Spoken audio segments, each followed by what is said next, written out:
തണ്ണിവണ്ടി എത്തിയോ? തണ്ണിവണ്ടി നിന്റെ തന്ത. എന്റെ പിള്ളേരെ എവിടെ? ഉറങ്ങിയ? വയറ് നിറച്ച അലുവ കഴിച്ച ക്ഷീണം കൊണ്ടേ കുട്ടികൾ ഉറങ്ങിപ്പോയി. നീ എന്താണ് അവിടെ ഇവിടെയും തൊടാതെ സംസാരിക്കണേ? നീയും കണ്ടുപിടിച്ചോണ്ട? അവിടെ എവിടെയും തൊടാണ്ട് നിൽക്കുന്ന നിങ്ങളാ. എങ്ങനെ പറയാതിരിക്കും? കുട്ടികൾ ഒരു രേഷൻ അലുവ ചോദിച്ചെന്നും പറഞ്ഞ് നിങ്ങളുടെ അളിയനും പെങ്ങളും ഇനി പറയാൻ ബാക്കിയൊന്നുമില്ല. എന്തു പറഞ്ഞു? ചെന്ന് ചോദിച്ചു നോക്ക്.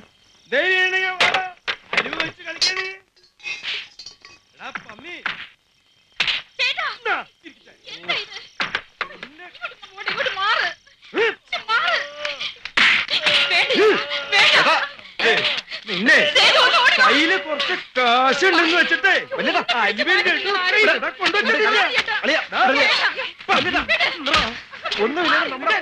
ഭർത്താവായാള് ഇവനിവിടെ എന്താ കാര്യം?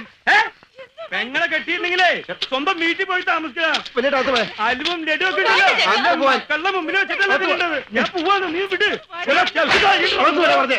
കൊല്ലും ഞാൻ. ഞാൻ പെരടക്കം ചെയ്തേക്കും ഞാൻ. പമ്മി അളിയ ഒരു മിനിറ്റ് ഇങ്ങോട്ട് വന്നേ.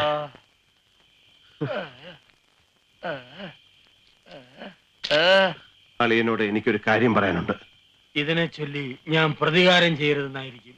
അല്ല, ഞാൻ കുടുംബകലഹം ഉണ്ടാക്കരുതെന്നായിരിക്കും.